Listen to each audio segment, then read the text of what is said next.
यहोवा, मेरे वचनों पर कान लगा, मेरे ध्यान करने की ओर मन लगा।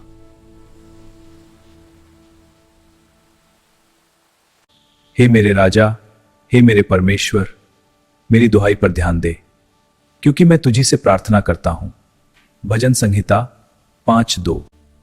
हे यहोवा, भोर को मेरी वाणी तुझे सुनाई देगी। मैं भोर को प्रार्थना करके तेरी बाट जोहूंगा। क्योंकि तू ऐसा ईश्वर नहीं जो दुष्टता से प्रसन्न हो। भजन संहिता 5:4।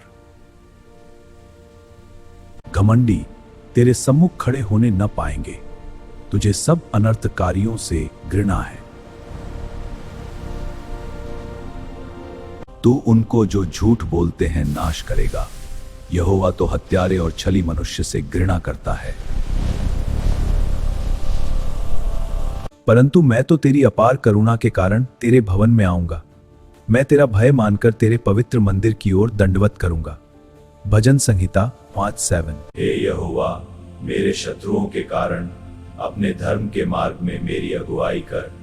मेरे आगे आगे अपने सीधे मार्ग को दिखा। क्योंकि उनके मुंह में कोई सच्चाई नहीं, गंभीरी दुष्टता है। वे अपनी जीभ से चिकनी चुपड़ी बातें करते हैं। भजन संहिता 5:9। हे परमेश्वर, तू उनको दोषी ठहरा। वे अपनी ही युक्तियों से आप ही गिर जाएं।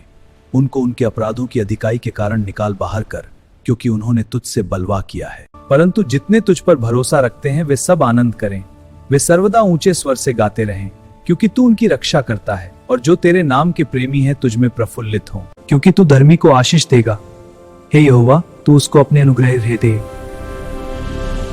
तू उसको अपने अनुग्रह रूपी ढाल से घेरे रहेगा। हे यहोवा, तू मुझे अपने क्रोध में न डांट और न झुंझलाहट में मुझे ताड़ना दे। हे यहोवा, मुझ पर अनुग्रह कर, क्योंकि मैं कुम्हला गया हूं। हे यहोवा, मुझे चंगा कर, क्योंकि मेरी हड्डियों में बेचैनी है। भजन संहिता 6:2। मेरा प्राण भी बहुत खेदित है, और तू हे यहोवा कब तक?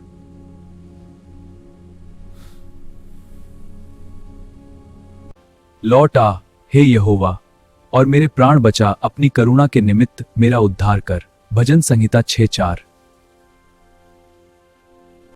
क्योंकि मृत्यु के बाद स्मरण नहीं होता, अधोलोक में कौन तेरा धन्यवाद करेगा?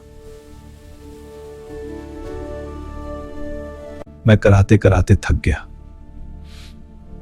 मैं अपनी खासों से भिगोता हूं। प्रति रात मेरा बिछौना भीगता है। मेरी आंखें शोक से बैठी जाती हैं, और मेरे सब सताने वालों के कारण वे धुंधला गई हैं। हे सब अनर्थकारियों, मेरे पास से दूर हो, क्योंकि यहोवा ने मेरे रोने का शब्द सुन लिया है। यहोवा ने मेरा गिड़गिड़ाना सुना है। यहोवा मेरी प्रार्थना को ग्रहण भी करेगा। मेरे सब शत्रु लज्जित होंगे और बहुत घबराएंगे। वे लौट जाएंगे और एकाएक लज्जित होंगे